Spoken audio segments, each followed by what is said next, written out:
বাবারে, এত কষ্টে আমার শরীর থেকে ঘাম বের হচ্ছে। মালিক, আমার পারিশ্রমিকটা দিন। এই নাও 10,000 টাকা। আজ তো আমার এলইডি টিভি কেনার টাকা হয়ে গেছে। এখন আমি টিভি কিনে আরামে শান্তি করব। তোমরা লাইক আর সাবস্ক্রাইব করে দিও। ও মা, আমি আজকে গরুর মাংস খাবো। প্রতিদিন কি শাকসবজি খাও? এত মুরত থাকলে কিনে নিয়ে আয় বাজার থেকে। কি আমায় অপমান? আজ টাকা নেই বলে অপমান শুনতে হয়, তবে আমি একটা উপায় বের করে গরুর মাংস খাবো। যাই, জঙ্গলে যাই।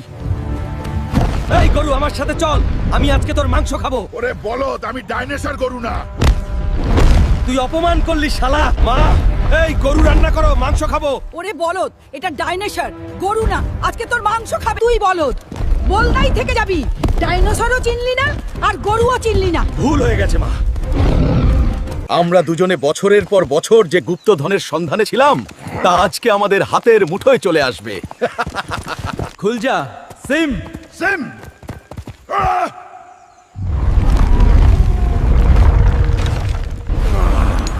নে, স্পাইডারম্যান বেশি করে নে।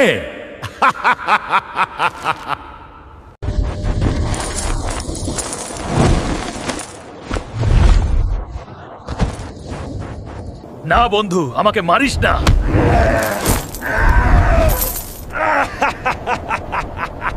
বোকা স্পাইডারম্যান, বন্ধুত্ব বলতে কিছু হয় না। আমি তোর কারণে সব পেলাম, আর শেষে তোকেই ধ্বংস করে সব হাতিয়ে নিলাম। তাও যে কাজবাজ কর, অভাব শেখ। আমার চাচা আমার বাবাকে ঠকিয়েছে, আর আজ আমাকেও ঠকিয়ে ঘর থেকে বের করে দিল। কিন্তু আমি এর একটা বিহিত করে ছাড়াবো। কিরে লালু, আমার চাচা তোর কাছে জমির যে কাগজগুলো রেখেছে সেগুলো দে। বাবা, দিচ্ছি বাবা, সব কাগজ দিচ্ছি। এখানে 1 একর জমি আছে, আপনি কত টাকা নেবেন?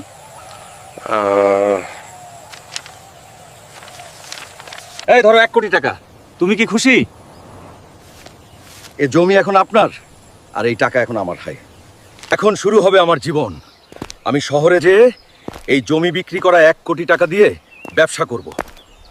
আমি তো চাচার সব নিয়ে আসলাম, চাচার এখন কি হাল হবে। আমি ধ্বংস হয়ে গেলাম রে, আমি নিঃস্ব হয়ে গেলাম। হালকা আমার সবকিছু লুট করে নিয়ে গেল।